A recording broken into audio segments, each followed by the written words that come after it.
Pode ser o Grupo Corpo ou a Companhia de Dança do Pantanal. Museu de Arte Moderna de São Paulo ou Arte em Cores. Filarmônica de Minas Gerais ou Programa Vale Música. Restauração do Museu Nacional ou da Cripta da Basílica de Nazaré. Onde tem cultura, a Vale está.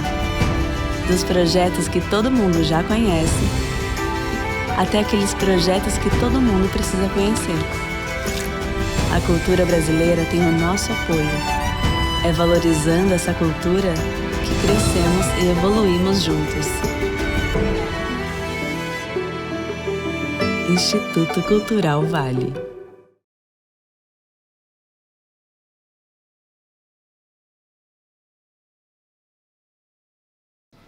Meu nome é Juliana Flores, eu sou curadora do MAPA, Mostra de Arte Pública, primeiro festival de arte pública da cidade de Itabira, co-realizado pela Prefeitura de Itabira, em parceria com a Associação Cultural Casinha. A gente está muito feliz porque é um sonho antigo, houve muito trabalho da Prefeitura para trazer esse festival para cá, para a gente realizar essa primeira edição. E hoje tem um match de festivais aqui. A gente está fazendo um encontro com Sempre um Papo, que é o projeto do Afonso Borges.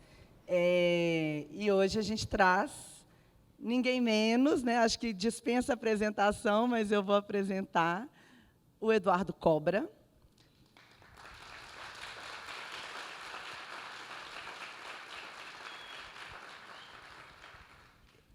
Boa noite, obrigado, valeu, obrigado a presença de todos. Estou muito feliz também de estar por aqui. Eduardo Cobra é um dos maiores muralistas do mundo, com certeza o artista, né, de arte urbana, mural, mais popular do Brasil. E ele está aqui pintando a empena do It, e a gente vai falar mais sobre essa pintura. E, para abrir a esse bate-papo, que vai começar em instantes, eu convido o prefeito de Itabira, querido Marco Antônio Lage, por favor.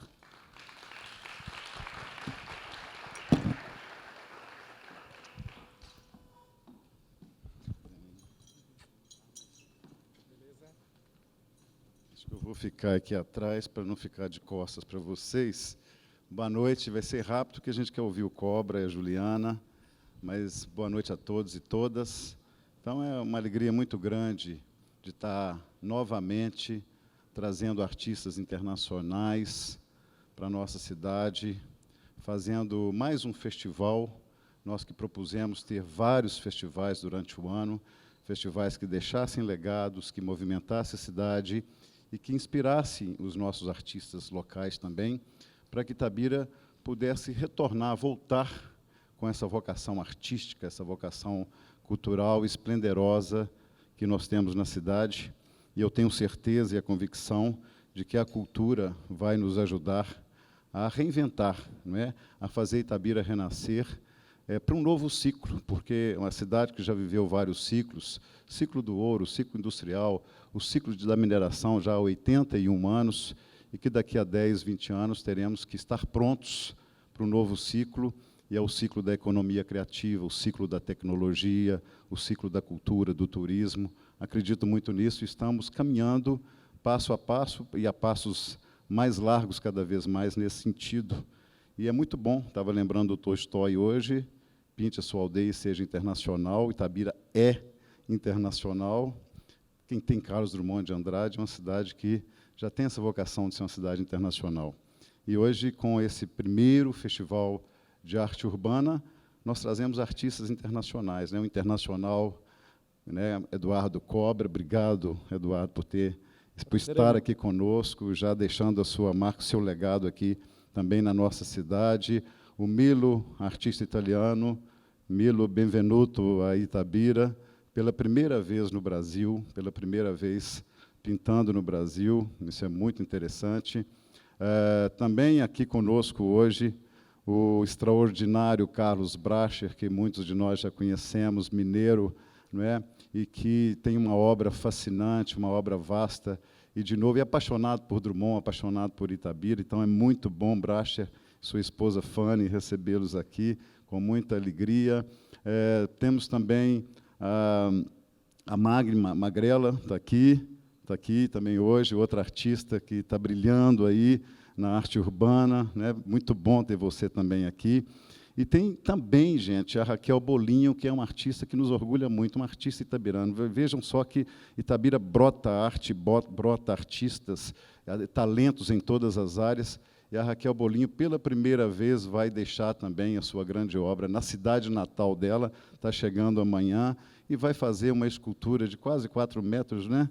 Na nossa praça aqui do Expedicionário, a praça que está sendo reformada, assim como tantas, são 15 praças sendo reformadas na cidade, para a gente abrir espaço para a convivência, para a arte de rua, sobretudo, e a Raquel Bolinho vai estar conosco aqui também, e mais artistas locais que participaram da convocatória, como todos os nossos eventos, né, inspirar, envolver.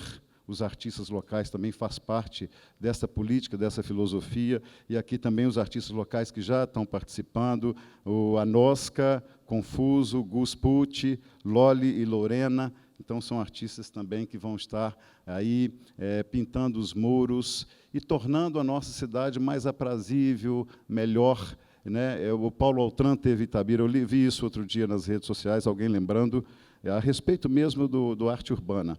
E o Paulo Altran, com sua franqueza habitual, quando esteve em Itabira pela primeira vez, e ele comentou, ele achou a cidade feia. Ele falou, não gostei, a cidade é feia, né? Mas a cidade mineradora ou minerada, com tanto pó, com tanta poeira, com tudo aquilo desse cenário da mineração, nós somos uma cidade, inclusive, muito peculiar, porque a gente está aqui no pé da mineração. E isso torna a cidade feia se não for bem cuidada, se a gente não tiver arte, se não tiver a cultura nas ruas, e se não tiver a arte urbana, como a gente está promovendo agora, que é o conceito, que é explorar o conceito da topofolia, que significa trazer esse elo, né, fomentar esse elo de afeto, de afetividade entre o cidadão, entre as pessoas da cidade, com o ambiente urbano, né, com a cidade. E a arte urbana vai nos ajudar muito com isso, né?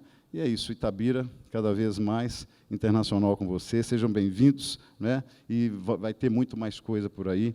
A cultura, agora nos 175 anos da cidade, marcando também esse grande festival que veio para ficar, assim como o Sempre um Papo, e essa conexão também é interessante. O Sempre um Papo veio todo mês para Itabira, que é um projeto também de comunicação que leva Itabira, né, para os outros lugares, para o Brasil inteiro, através da internet. O Festival de Arte, o Festival Internacional de Literatura, que está chegando aí no final do mês. Ou seja, são tantos festivais importantes, tantos eventos importantes, e eventos que vão deixar legados, que deixam legados, que movimentam a cidade e que inspiram nossos artistas para que Itabira seja, de fato, cada vez mais internacional. Obrigado e boa conversa aqui. Bom trabalho a todos. Obrigado.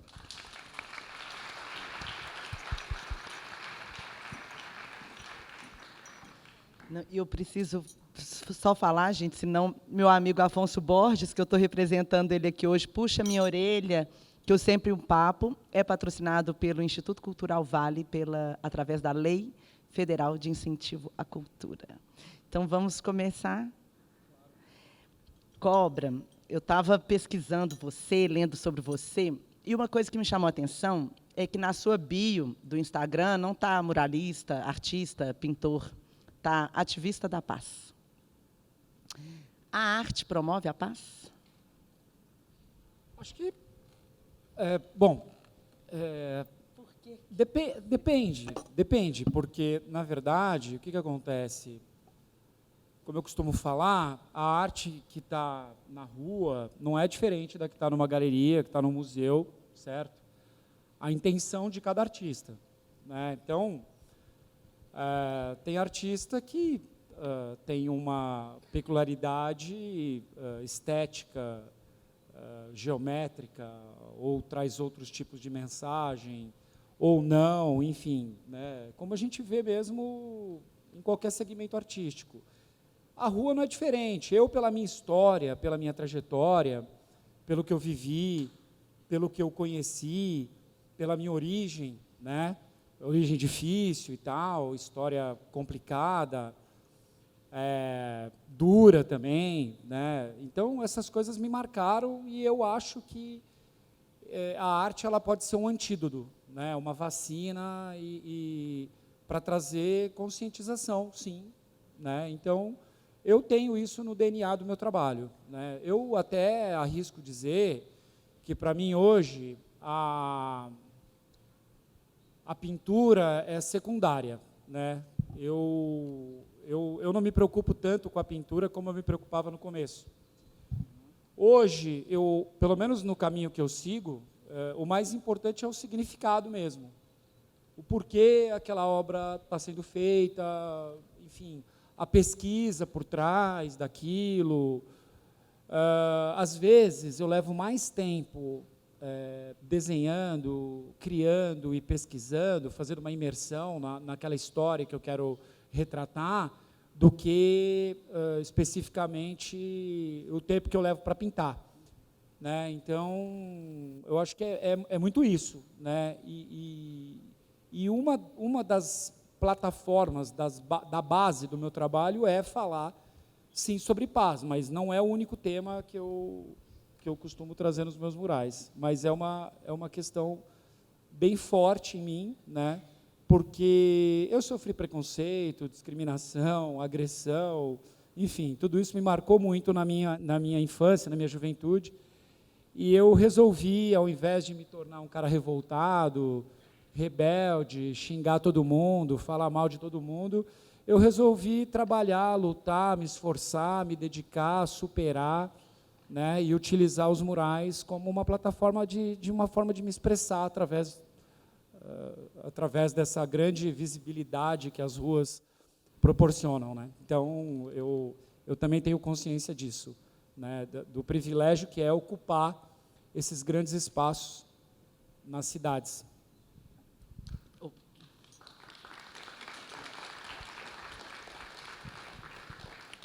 Cobra, compartilha com a gente, então, um pouco da sua trajetória, especialmente do início dela, como que o garoto da periferia de São Paulo, da Zona Sul, do Jardim Martinica, virou um dos maiores muralistas do mundo. Olha, tudo aconteceu de uma forma muito orgânica, muito espontânea, muito natural e imprevisível também, né? São as portas que só a arte mesmo pode abrir. Mas eu mesmo não me entendia como artista, né? Eu não tinha essa consciência. E eu não tinha consciência de muitas outras coisas, porque eu entrei no museu pela primeira vez, eu já tinha tinha mais de 25 anos de idade, eu acho. Na minha família não tem nenhum artista, eu sou o primeiro de todas as gerações, né? Então, foi complicado nesse aspecto, porque o meu pai, um homem muito honesto, muito digno, né, uma pessoa muito correta, já faleceu, inclusive, mas ele me deu muitos bons exemplos de trabalho e de caráter e de alicerce, né? E foi com ele que eu aprendi isso, mas meu pai, ele estudou até a 5ª série, e ele trabalhava com reforma de imóveis estofados, assim, né? Então, eu até acho que ele era um artista, mas não sabia, porque ele fazia aqueles capitonê, aqueles sofás super detalhados, assim, mas não tinha dinheiro, não tinha nada, era muito simples, mas tinha o talento dele, fazia as coisas corretas, pagava as contas, era tudo certo nesse aspecto, respeitava minha mãe, né? Então eu tive essa plataforma de inspiração. Mas a dificuldade ela veio em todos os níveis, assim, né? Porque eu tinha que sobreviver, eu tinha que pagar minhas contas, eu tinha que encontrar caminhos para fazer isso, né? E aí eu cheguei a trabalhar com meu pai um pouco, cheguei a trabalhar como office boy também um tempo, trabalhei numa agência de uma Caixa Econômica Federal um tempo também, estudei até o 3º colegial, né? Mas eu não tinha referências na arte, eu não tinha. Então o lance foi o seguinte, eu saí para o picho, foi isso, né? Então, Com 12 anos ali, eu era o mascote da turma, isso em 1987. Foi quando eu comecei. Então, são 36 anos, né, fazendo o que eu faço de forma ininterrupta, né? Eu nunca parei e quase nunca tirei férias, inclusive. Então, o que eu construí, venho construindo, foi realmente com um trabalho árduo mesmo, trabalhando, que é o que eu acredito, né? Eu sou um homem de fé, acredito muito em Deus, mas Deus eu acredito dessa maneira, acordar cedo e trabalhar, que as coisas acontecem. Então, com essa questão toda, a escola onde eu estudava, enfim, fui expulso dessa escola, né? Porque eu pichava a escola inteira. Saía pela cidade, tive problema com a polícia, fui detido 3 vezes. Problemas familiares, né? Minha mãe, meu pai, eles se preocupavam muito comigo, porque, na verdade, eu era um menino ali, eu tinha minhas questões emocionais, psicológicas, né? Porque, afinal de contas, você está ali. Também existe toda uma questão de exclusão, né? De você não ter acesso à cultura, a clube, a nada, né? Eu não tinha acesso a nada. E a pichação foi uma forma de me expressar naquele momento, né? Estou falando de mais de 30 anos atrás. E eu saía, subia nos prédios e fazia isso, e aí minha mãe e meu pai, uma vez teve que me buscar na delegacia, ficaram revoltados, e já com 17 anos me convidaram para ir morar sozinho, né? Então, que eles não aguentavam, realmente, era complicado para eles. Hoje eu entendo, eu demorei um tempo, mas foi muito traumático para mim, isso porque eu não tinha dinheiro para comprar comida, para nada, para pagar o aluguel, não tinha condição nenhuma, e vivia às custas de agiota, então foi toda uma dificuldade ali. Para pintar, eu não tinha grana nem para comprar tinta, então eu comprava cal, com corante, colocava no cal, com óleo ali, pintava, contornava de pincel, não tinha grana para comprar spray. Quando eu comprei os primeiros sprays, era uma marca chamada Dialto, que era um spray para pintar roda de carro. E aí, o máximo que eu conseguia era o spray preto para contornar o desenho, né? Então, eu demorei muito tempo, só lá na frente que eu conseguia comprar latex e fazer colorido e tal. Então, foi essa trajetória, um tempo no picho, um tempo no grafite, né, que também era ilegal. Então, em 90 eu já estava fazendo grafite, né, mas, enfim, com inspiração total em Nova York, com os grafiteiros de Nova York, dos trens, tal, etc. Aí, uma fotógrafa que é a Martha Cooper, que tem 2 livros, que é o Subway e o Spray Can, que eram minhas referências nessa época, né? Então, não tinha acesso a nada, claro, não tinha internet, não tinha nada disso, eu não conhecia outros artistas. Quando eu comecei a pintar em outros bairros, a classe artística também teve bastante preconceito, então foi um movimento muito interessante, porque eu sou um cara que eu nunca me adaptei muito, eu nunca fui um cara que assim, eu incentivo a molecada a estudar, tem que estudar porque é o único caminho, né? Ainda mais para quem vem da periferia. Mas eu era um cara que dentro da sala de aula eu queria ir para a rua, entendeu? E a rua me atraía mesmo, eu queria ir para a rua, queria sair, queria pintar, queria andar de carrinho de rolemã, empinar pipa, skate, pichar, grafitar, eu queria fazer isso.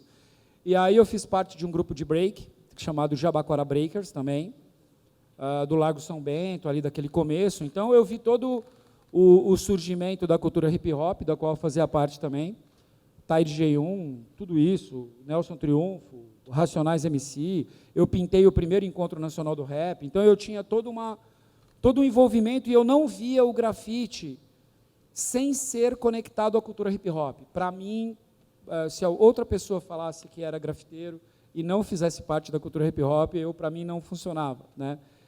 E eu acreditava dessa forma, né? Porque foi um grupo que me acolheu muito, assim, né, o Jabaquara Breakers. Então, tinha palestras, tinha muita coisa ali, e eu também aprendi a ter uma consciência sobre o bairro que eu nasci, toda a violência envolvida ali, sabe? Então, essa minha plataforma inicial foi muito legal, até pela proximidade que tem do Capão Redondo ali, então tinha todas as histórias do hip-hop e tudo mais, né? Então, o meu início foi dessa maneira, né? Foi um começo, assim, que eu não tinha uma luz no fim do túnel, ou seja, eu vou pintar porque um dia uma galeria vai me chamar, eu nem sabia que isso era possível. ou que alguém vai me contratar, muito menos. Eu só pintava mesmo pela questão pelo prazer, pelo prazer, porque eu gosto de pintar, da mesma maneira. Então, o dinheiro, ele nunca teve um papel importante artisticamente para mim, no sentido de me mover ou de me parar, né? E esse começo, por mais complicado que tenha sido, foi muito bacana, porque me deu um alicerce, que hoje eu percebo, né? Falo, cara, eu fui para 36 países, né? E cada um é uma dificuldade diferente. E lá atrás eu aprendi a trabalhar em todo tipo de superfície, material, tal, justamente por causa da dificuldade lá de trás. Então, a improvisar, usar, seja lá o que for, pintar em madeira, em plástico, em tecido, em teto, em chão, e aprendi a pintar na prática e na rua, no sentido também de que, tentando reproduzir algumas outras coisas, até obras famosas da arte e tudo mais. Então, e a maneira que eu encontrei para sobreviver nesse início foi fazendo trabalhos encomendados, né? E isso, lá em 90, a classe artística ficava revoltada e achava que não devia ser feito, mas ninguém sabia a minha história, né? Onde o calo apertava. E eu pintava mesmo, escolinha, pintava pet shop, pintava oficina mecânica, pintava tudo, não estava nem aí, cara. Falava, ninguém vai pôr comida na minha mesa, certo? Minha água é luz, minha luz na gambiarra, lá no 220, lá para poder vir barata a conta. Pô, não dá para viver dessa forma, né? Comprei um Fusquinha, com o solo todo estourado em várias vezes, pô, uma dificuldade mesmo, né? E aí, quando eu ia pintar um trabalho digno lá numa oficina mecânica, os artistas me criticavam, falavam, não, você não é artista, tal. Mas tudo bem, eu não estou nem preocupado com isso, eu quero só sobreviver, cara. Então, a arte teve um pouco essa base para mim. Ô, Cobra, e você está contando aqui para a gente que a rua foi sua grande escola, né? Mas eu fico me perguntando se você, que é um artista autodidata, teve algum mestre, algum professor de pintura, como que você... Porque sua técnica é impressionante, não só, eu acho, o público leigo que vê na rua e fala, nossa, foda essa pintura, esse realismo, muito impressionante, mas até quem pinta, né? A gente passou lá a resina do Sol em Pena, em Belo Horizonte, e foi uma equipe de artistas que trabalham comigo, que foi pintar, e eles depois, Juliana, você tem que ver de perto, e o detalhe... Ou seja, é uma técnica muito impressionante. Como que você desenvolveu? Você teve algum professor? Teve alguém que te ensinou? Foi treino de ateliê? Como que você desenvolveu essa técnica? Bom, primeiro, estou feliz que vocês invernizaram o mural lá. Obrigado. Um bom produto. Obrigado, preciso invernizar, precisava, eu estava preocupado com isso. Mas, olha, a construção do meu trabalho, ela primeiro, eu tinha essa inspiração nos artistas, nos grafiteiros de Nova York, né? Dos trens lá, como eu comentei. Uhum. Então, o conhecimento que eu tinha ali eram esses livros, eram referências, eram minhas bíblias. Então, eu andava com aquilo ali e eu tentava entender como que os caras estavam fazendo aquilo, como que era o contorno, que tipo de spray era utilizado, e tudo mais, né? Então, no início, através dos videoclipes também, na cultura hip-hop, chegava esse material, né? E eu observava aquilo e queria fazer, certo? Então, eu fiquei durante muitos anos totalmente ligado nessa questão dos grafites de Nova York dentro da cultura hip-hop, né? Então, ia ter um show de rap, de hip-hop, eu ia junto, estava lá o cara dançando, o DJ, eu pintando, enfim, ali os elementos do hip-hop, né? E eu trazia mensagens já na minha obra, mas eram personagens e tudo mais, né? Fazia parte daquele momento. Mas, artisticamente, eu tinha algumas peculiaridades, algumas questões que chegou um momento que eu queria pintar outras coisas, mas eu não tinha capacitação técnica para fazer, entendeu? Porque eu sou colecionador de livros antigos, isso é uma coisa que eu sempre gostei, né? E em algum momento eu queria pintar uns cenários antigos e tal, mas eu não tinha essa especialização. E aí eu passei a procurar conhecer outros artistas que pintavam nas ruas, né? Aí eu fui ver os muralistas mexicanos.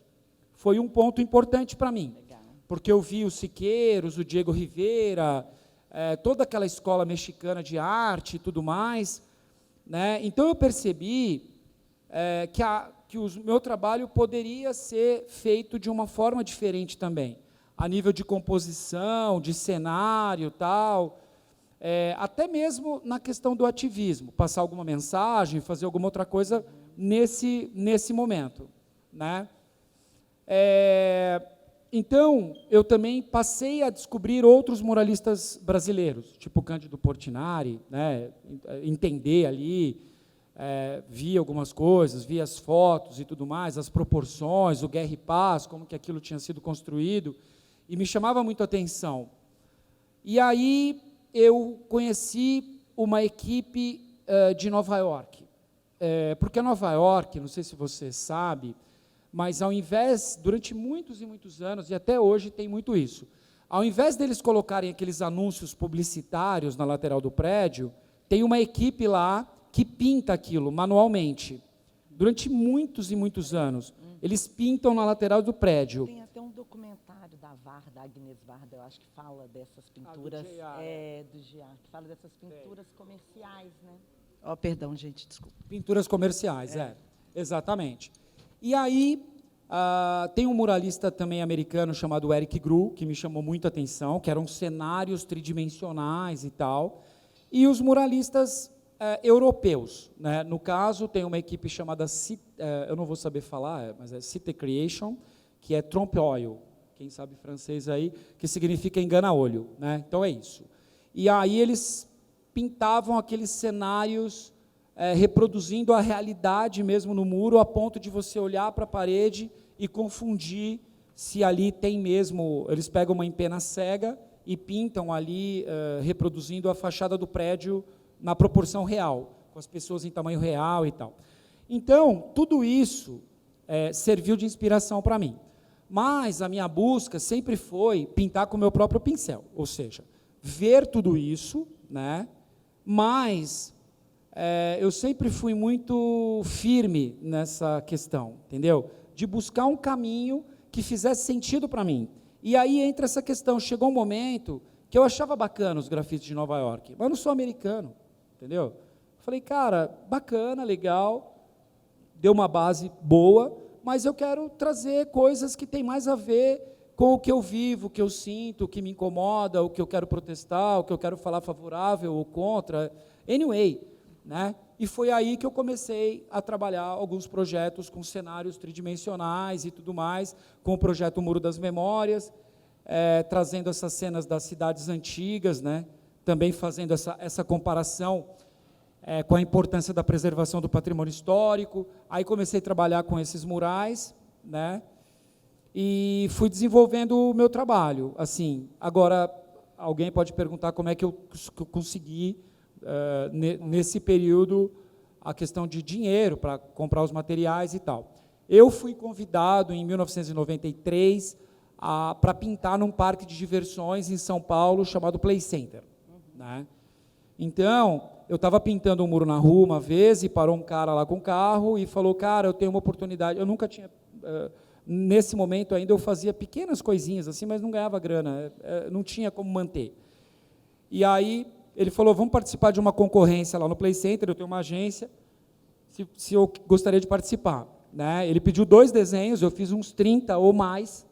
Falei, cara, é uma oportunidade de ouro para mim. E aí, depois de alguns dias, nós fomos aprovados, né? E aí eu dormi lá no parque, nos dias que eu estava trabalhando, de tão entusiasmado que eu estava. Enquanto eu pintava, eu fiquei dormindo no assoalho do brinquedo lá, eu e uma namorada que eu tinha, que pintava comigo. E aí, a consequência disso é que o parque me contratou e eu fiquei 10 anos trabalhando lá, entendeu? Então, isso me deu uma condição financeira de seguir com o meu sonho, que era construir os meus próprios trabalhos, com as minhas mensagens e tudo mais. Então, eu fazia esses trabalhos ali, e o dinheiro bancava a minha vida e ainda conseguia investir no meu trabalho autoral. Então, foi aí o meu desenvolvimento.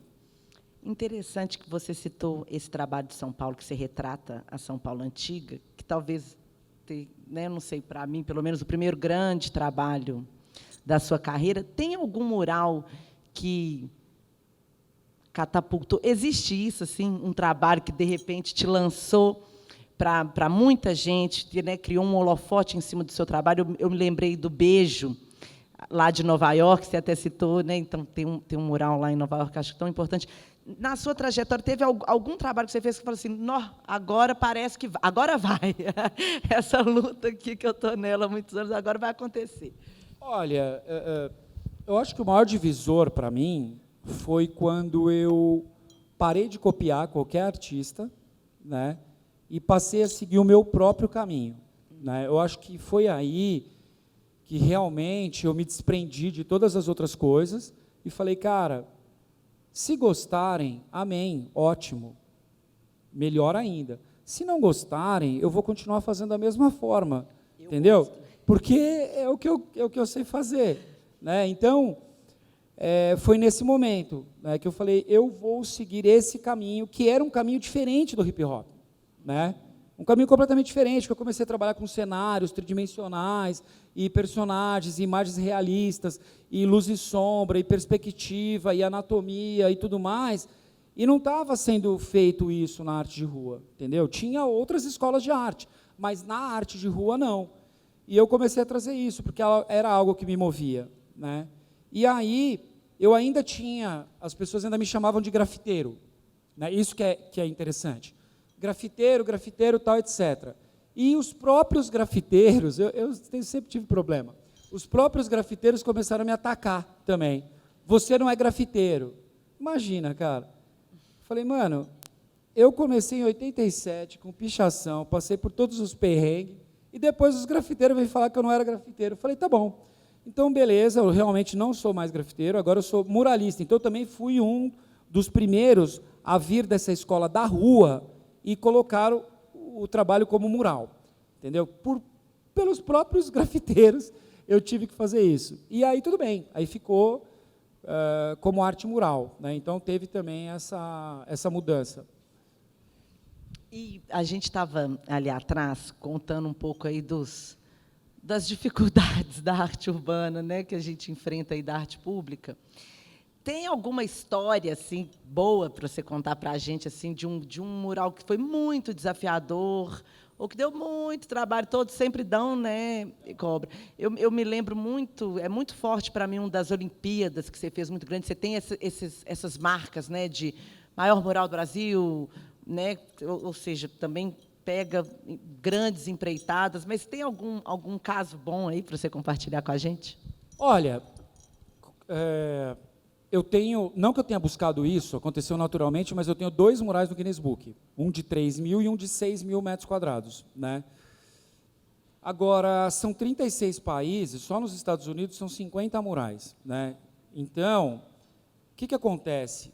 Cada país desse é uma dificuldade, é uma situação diferente, né? Sempre complexo, mas eu tenho vários complexos, mas eu nunca tive esse complexo de inferioridade, sabe? De achar que a minha origem, o lugar onde eu nasci, a falta do inglês, ou, sei lá, pudesse ser respostas para me impedir de chegar em qualquer outro lugar, entendeu? O fato de não ter estudado em boas escolas, ou não ter cursado universidade, eu nunca pensei isso, entendeu? Eu nunca pensei.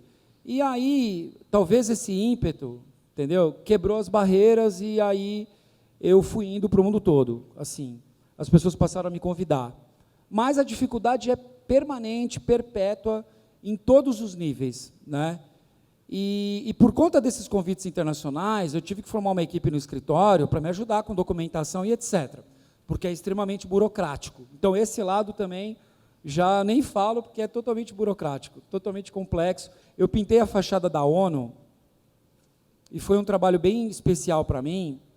Eu achei linda essa história, eu ouvi sobre ela hoje. Então, ela é bem legal, porque assim, foi um trabalho que um dia eu estava lá na frente da ONU, né, eu estava em Nova York, eu fiz uma série lá, que foi o Cores pela Liberdade, que eu pintei 20 murais lá em Nova York. justamente por causa disso. Porque alguém me falou um dia que era impossível pintar em Nova York, que era difícil, desiste, lá é o lugar mais burocrático. Realmente, é isso mesmo. E justamente por isso eu mudei para lá e fiz essa série de 20 murais, sendo que a maioria está em Manhattan. Né? E por conta disso eu acabei sendo convidado para fazer a fachada da ONU. E o pessoal que me convidou, a história anterior é que eu estava um dia na frente da ONU, né? E eu falei, cara, olha que muro fantástico aqui, nunca ninguém havia pintado, né? E eu falei, meu, é tão difícil pintar aqui, comentei com um amigo meu, né? Que aqui é só se fosse Deus mesmo, assim, que viesse e falasse, cara, você vai pintar esse muro aí. Né? Uma coisa de Deus, assim, foi uma experiência, um milagre que aconteceu na minha vida, de verdade. Aí tudo bem. Aí nós recebemos um convite, alguém da ONU falando que queria que eu fizesse uma exposição lá, porque eu já achei incrível, né? Falei, pô, vou expor dentro da ONU, é um negócio impressionante. Né? Ali do lado de onde tem o Portinari e tal, achei incrível. Até porque os meus trabalhos têm essas mensagens, né? De paz, de tolerância, de união dos povos, de coexistência, de questões de racismo, proteção dos povos indígenas. Então, eu sempre trago mensagens nos meus painéis e tenho uma conexão com a ONU. E aí, eu estava no carro um dia e tinha uma reunião, parei o carro e falei, meu, onde vai ser a exposição exatamente? Me mostra a foto. E aí eles mostraram, não, além da exposição, a gente quer que você pinte esse muro aqui. E era esse muro que eu falei, que só se fosse Deus que abrisse as portas. Foi um negócio impressionante, assim, e marcou minha vida. Só que foi super difícil, porque teve toda a burocracia, são 193 países, né? Então teve todo um processo para autorizar, totalmente complexo, a ponto de a organização lá do Brasil, que estava envolvida também, a ponto de o pessoal falar, cara, é melhor você desistir, porque realmente não vai dar certo. É muito complicado. Tinha documentações assim de todos os níveis, mas no final eu persisti, insisti, e o mural aconteceu. Né? Deus manda também para quem sabe que dá conta, né? Que às vezes a gente fala assim, Deus podia ter sido mais fácil, né? Mas tem várias outras histórias, por exemplo, eu cheguei uma vez para pintar no Japão, eu fiz 3 trabalhos lá no Japão, em Tóquio. Quando eu cheguei lá, tinha mais de 20 japoneses, assim, né? E eles falaram, cara, aqui é a sua equipe que vai trabalhar com você. Eu falei, nossa, que doideira, né, cara? Mais de 20 caras, o que esses caras vão fazer, né, meu? E aí, o porquê que esses caras estavam lá? Era um prédio, mais ou menos como esse que eu estou fazendo aqui, era um balancinho maior que esse, lá em Shibuya, naquela esquina mais movimentada. Essa equipe estava lá porque todos os dias eles montavam e desmontavam esse balancinho, tiravam tudo, e no outro dia montavam tudo de novo. É um negócio impressionante. Você viu o trabalho que dá para montar um balancinho desse? Porque eles tinham medo de cair um parafuso ou qualquer coisa e matar uma pessoa lá embaixo, entendeu? Então, por segurança, eles faziam isso. Né? Então, coisas assim. Eu tenho dezenas de milhares de histórias, mas essa é uma bem impressionante. Assim. Bom ouvir alguns casos, eu adoro. E, Cobra, pensando aqui que você hoje é referência para muita gente, você é ídolo de muita gente. E você citou aqui algumas referências, como a Escola do Muralismo Mexicano, né, a cultura hip-hop, né, como surgiu aí o grafite nos Estados Unidos, né, falou do livro da Marta. Eu tenho esse livro, é super ótimo também, é uma bíblia mesmo. Mas você tem alguns ídolos da pintura? Eu já te vi, lá em BH, você estava com a camisa do Basquiat. Já te vi com essa camisa mais de uma vez. Ele é um ídolo. Você tem também as suas referências contemporâneas aí de pintura? Claro. Assim, eu não me inspiro só em pintura, né? Acho bacana, independente. Agora mesmo eu estava na Bélgica. A primeira coisa que eu fiz foi visitar a casa onde morou o Van Gogh, né? Eu acho muito legal essas experiências. Fiz a mesma coisa quando eu estava em Paris, visitei a casa onde viveu o Monet, lá em Giverny. Também visitei onde viveu o Basquiat, né, como você falou aí, visitei a casa dele, bem legal. Né? Mas também visitei o lugar onde o Gandhi morou, na Índia. Então, assim, eu tenho muitas fontes de inspiração que vêm de todos os lugares. Se eu te mostrar o bloco de notas do meu celular aqui, eu devo ter pelo menos 500 anotações. Eu vou vendo as coisas, vou anotando, e depois eu transformo isso num desenho, depois eu faço uma pesquisa, depois eu busco na internet, depois eu vou visitar uma galeria, um museu, uma biblioteca, vou me informar sobre aquilo que eu não conheço, às vezes, para criar os meus desenhos, né? Mas tem muita gente bacana na arquitetura, no paisagismo. Oscar Niemeyer, eu sou completamente fã do Oscar Niemeyer, Burle Marx, tem muita coisa bacana, os Gêmeos, né? No grafite nacional, adoro os Gêmeos, sou apaixonado pelo trabalho deles. Eles começaram um ano antes, eu comecei em 87, eles começaram em 86. Tem o Espeto também, que eu gosto bastante, começou em 85, né? São caras assim bem legais. Mas eu gosto de Gustav Klimt também, da história da arte, de Pollock, de Portinari, de Di Cavalcanti, de Tarsila do Amaral. Tem um monte de coisa diferente, assim. Cada uma nos inspira de uma forma, né? E você comentou dos Gêmeos aí, e eu fiquei curiosa. Você ainda faz grafite vandal, Cobra? Não vou mentir para você, não. Mas eu já fiz muita coisa. Parei já há um tempo, porque eu sigo uma linha de trabalho, né, que ela requer permissão, autorização, tempo e tal. Mas o meu protesto é de uma outra forma, né? Eu, mesmo pedindo autorização, às vezes eu utilizo o mural para falar sobre alguma questão importante, de racismo, enfim, tem tantos temas que eu acabo trazendo através das minhas obras, né? Conscientizar as novas gerações sobre tantas coisas diferentes. Então, eu acho que isso também é uma forma bacana de utilizar as ruas. E me parece que você consegue transmitir mensagens ou abordar temas delicados e difíceis, mas de uma forma muito popular, que todo mundo consegue entender. Mas já teve vez que algum mural seu foi mal recebido, ou que as pessoas ficaram contra? Teve vários. Teve mural que já foi apagado, depredado. Eu fiz um trabalho na Grécia uma vez, que é o berço da democracia, e eles não gostaram do que eu fiz e detonaram, depredaram todo, destruíram o mural. Eles acharam que tinha a ver com o tema religioso, e, na verdade, não tinha, mas eles achavam. E aí acabaram destruindo o meu trabalho. Eu estava no meio lá de uma área que tinha muitos templos religiosos e tal, né?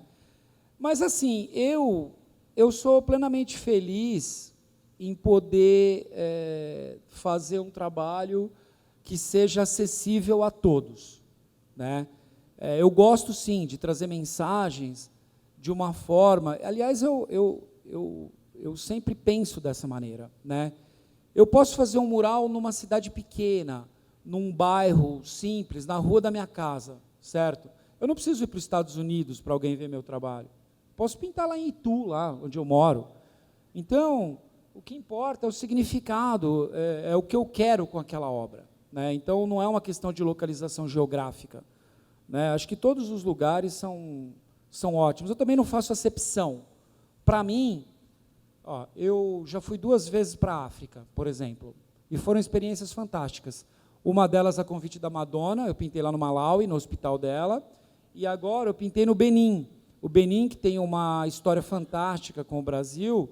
Eu recebi uma mensagem de uma menina falando: a gente quer um trabalho teu aqui e tal. No final era a filha do presidente, que o próprio presidente queria um trabalho, e ele construiu um mural lá para eu pintar, e eu fiz um trabalho sobre coexistência, né? Então, as experiências são vastas assim nesse campo, né? Eu me sinto um privilegiado, porque o que eu não aprendi na escola, eu estou aprendendo na prática, né? Aprendendo no dia a dia, indo nos locais, né? Então, assim, eu me interesso muito por religião também, né? Então, todos os países, fui para a Índia, fui nos templos, fui para a África, fui nos templos, todos os lugares, assim, né? É muito bacana isso também. Fui para Emirados Árabes, por exemplo, fiz um mural enorme lá para o Sheik em Abu Dhabi, e fiz outros 3 em Dubai, né? Também visitei todos os templos lá, as mesquitas lá, e anyway, né? Então, eu acho muito bacana aprender mesmo na raça. Legal. Então, aproveitar para a gente falar um pouco do seu trabalho aqui em Itabira, lá na empena do Hotel It. Você está falando sobre Drummond. E o que me chama a atenção, a gente fez até uma reunião de layout, né? Como que as imagens que você constrói têm várias camadas de significado, assim. Às vezes, numa apreciação rápida, a gente vê um retrato, mas mais atento, você mostrou, na ocasião, uma pintura do Niemeyer, que eu acho que tinha as obras dele no rosto. Isso é super legal. Então, eu queria que você contasse aqui para nossos itabiranos queridos aqui, que eu brinco que aqui todo mundo entende muito de Drummond, sabe, Cobra? Como é que você construiu essa imagem? O que você está contando aqui? O que você vai deixar para Itabira? É assim, ó. Eu acho que é uma oportunidade bastante importante, até pela proporção que o prédio tem. Acho que são, eu não sei a medida exata, talvez 30 metros por 7,5, 32, não sei exatamente. Mas é uma empena bem interessante. Agora, o que acontece? Às vezes, você até tem uma ideia bacana. Eu tive outras ideias para esse mural, mas não funciona no formato do muro, né? Acho que todo grafiteiro sabe disso. Que você, às vezes, tem janela, tem porta, tem o formato, se ele é algo horizontal ou vertical. E esse prédio, a peculiaridade dele é o quê? Ele é muito alto e muito estreito, é ou não é? Então, eu fui criando, desenvolvendo ali alguns desenhos, até chegar no resultado do trabalho que está lá. Eu não posso falar tudo aqui, eu já comecei a desenhar lá, então, para vocês irem lá me visitar, que eu acho que na quinta-feira vou estar lá fazendo a assinatura do mural, à tarde, né? Então, se vocês quiserem dar um pulo lá, vai ser bem legal ter a presença de vocês. Mas o meu trabalho, ele tem isso também, né? É uma das vertentes, é essa, valorizar a história, valorizar personagens que foram importantes ou que são importantes, mas nem sempre famosos, né? Eu também trabalho com anônimos, com imigrantes, com refugiados, com pessoas que se destacam nas suas áreas e que fazem algo, realmente entregam algo importante para a sociedade, né? Eu mesmo agora estou com um trabalho que é o meu instituto, né? Eu acho que... Vamos falar do Instituto Cobra, então. Que me falaram que brilha os seus olhos quando você fala do Instituto Cobra. Não, sabe o que acontece? Eu criei esse instituto justamente por conta da minha vida mesmo, da minha história, do que eu passei, a dificuldade toda que eu vivi, e o privilégio que eu tenho hoje de viajar pelo Brasil inteiro e perceber que entra presidente, sai presidente, muda, enfim, cenário político, mas a dificuldade permanece muito grande em todos os níveis, né? Eu mesmo, toda vez que eu volto no bairro onde eu nasci, lá do Campo Limpo, a gente vê que o desenvolvimento é muito lento, né? E a gente percebe também tantos talentos, as meninas, os meninos ali que têm a capacidade artística, que estão sendo aliciados pelo crime, pelo tráfico de droga, tanta coisa ali, e acabam abandonando as suas vocações, os seus dons, né? E, sei lá, enganados por tudo isso. Então, o Instituto eu criei com esse intuito, agora eu consegui um espaço lá de 6, 7 mil metros quadrados, uma concessão de 20 anos, onde nós vamos construir, a gente tem feito várias ações online, remotas, mas agora nós vamos construir um espaço. Eu acho que de tudo que eu fiz na minha vida, de todos os trabalhos, que eu estou com 48 anos, dos 36 anos pintando nas ruas, eu acho que esse vai ser realmente a maior entrega, né, que eu acho que a arte tem esse papel. E, além das mensagens, agora materializar isso, né, transformar isso realmente em algo palpável ali, e as pessoas vão chegar ali e a gente vai dar acesso para toda essa molecada aí que hoje está sendo enganada, né, por tanta maldade que a gente vê. Tá bom? Parabéns. Show de bola. Parabéns.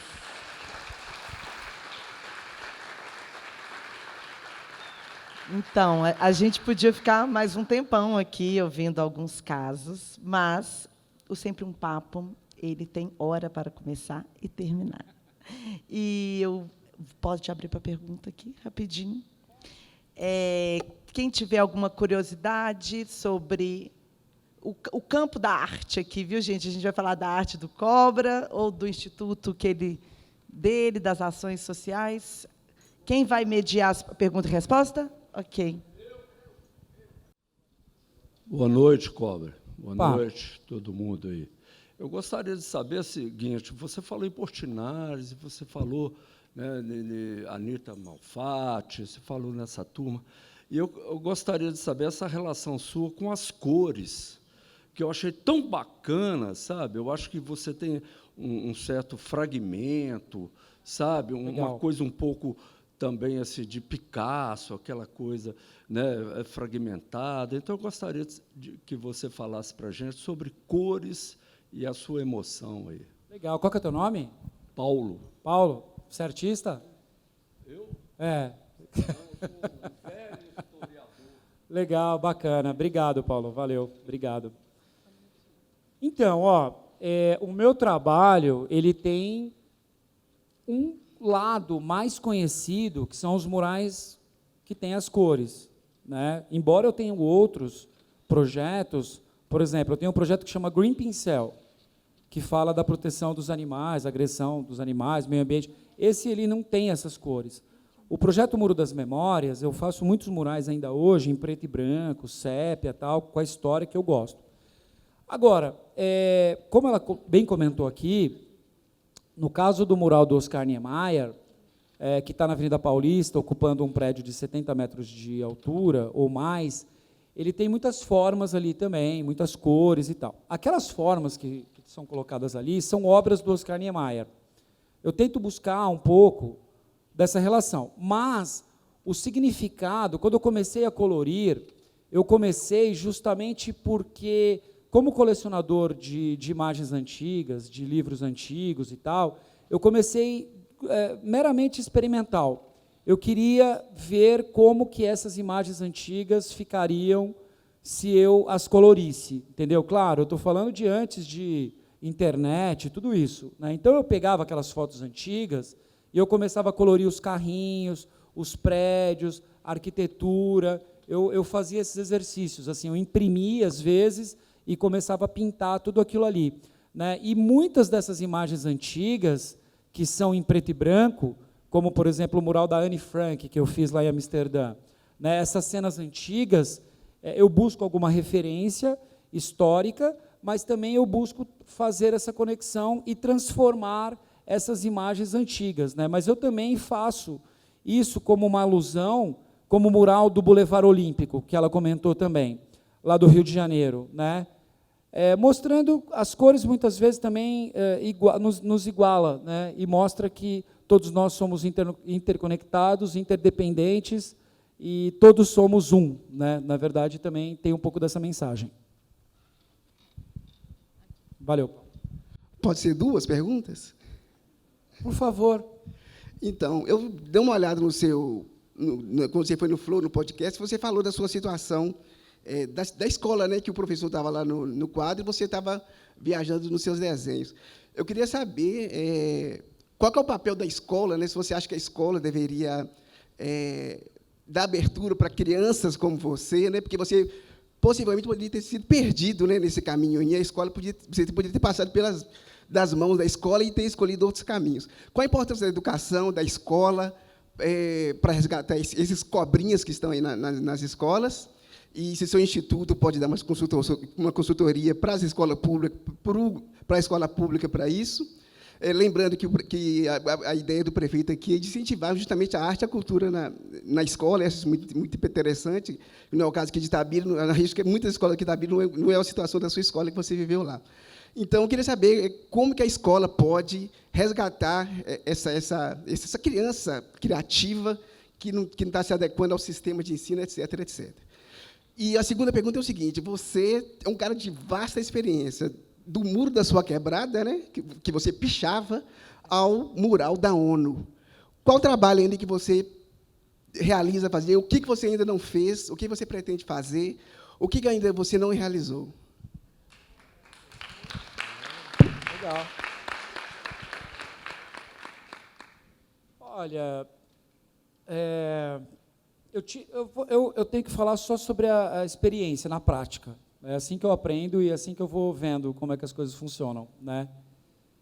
Eu acredito que o preconceito ainda é muito grande, né? As pessoas não entendem muito bem, principalmente que nem todos são iguais, né? Eu acho que a padronização é um problema, você achar que todo mundo tem que se enquadrar no mesmo perfil e fazer as mesmas coisas, estudar as mesmas matérias e fazer tudo igual.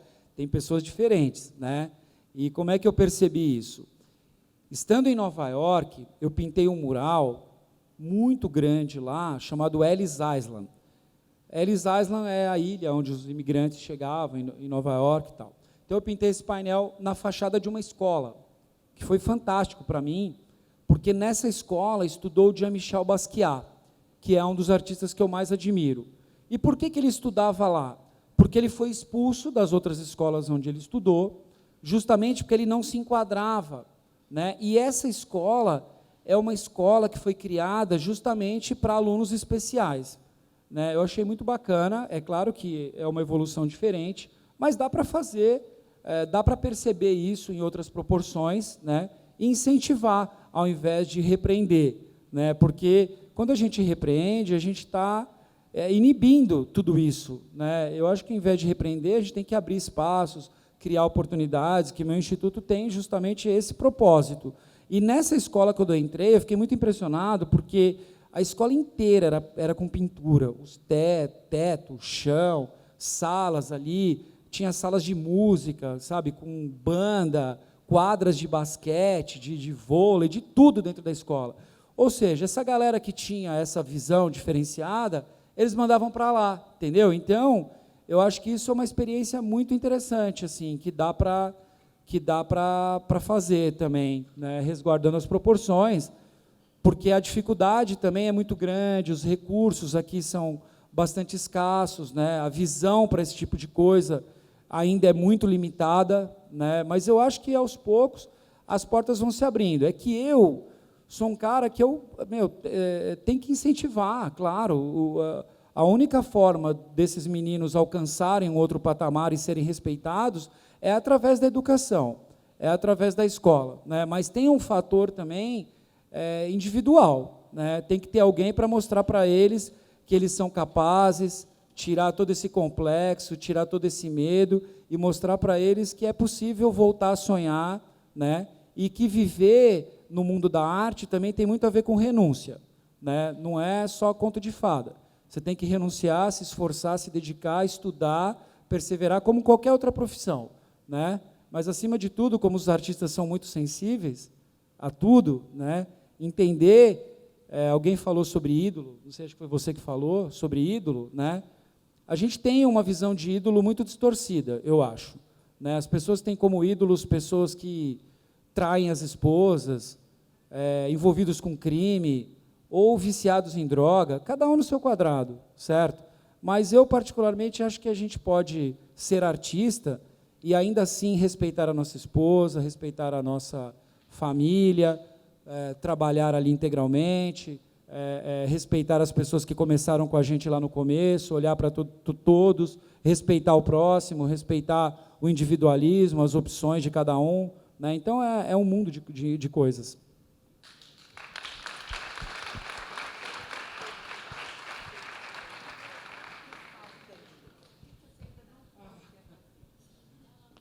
O que falta, eu não sei nem o que eu vou fazer amanhã, mas de qualquer maneira, eu sou realmente muito grato pelo que eu fiz até hoje.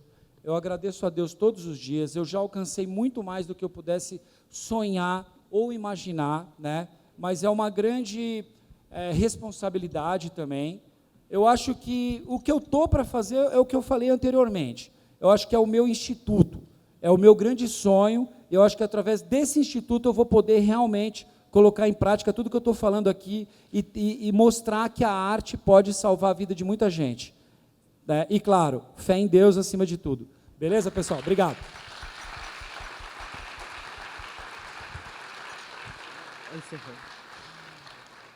Agradecer a todos a presença. Convido vocês a acompanhar o festival pelas nossas redes. Instagram é @mapa.festival, TikTok é @mapa.festival, o site mapafestival.com.br. Tem programação todos os dias, até domingo, tem muita coisa. Domingo vai ter uma festa linda ali na Enza, com shows da Lamparina, Mac Júlia, outros artistas. A turma do hip-hop, que o Cobra falou muito do hip-hop, a gente está com a galera do hip-hop aqui de Itabira também, sabe? Galera de batalha de rima, pessoal legal está com a gente do Coletivo Festim. Tem oficina amanhã, a gente está pintando escola também, com as oficinas, com os grafiteiros. Enfim, agradecer a todos, agradecer à Prefeitura de Itabira, em nome do nosso prefeito, Marco Antônio Lage, que está realizando esse festival junto com a gente. Obrigada e até a próxima.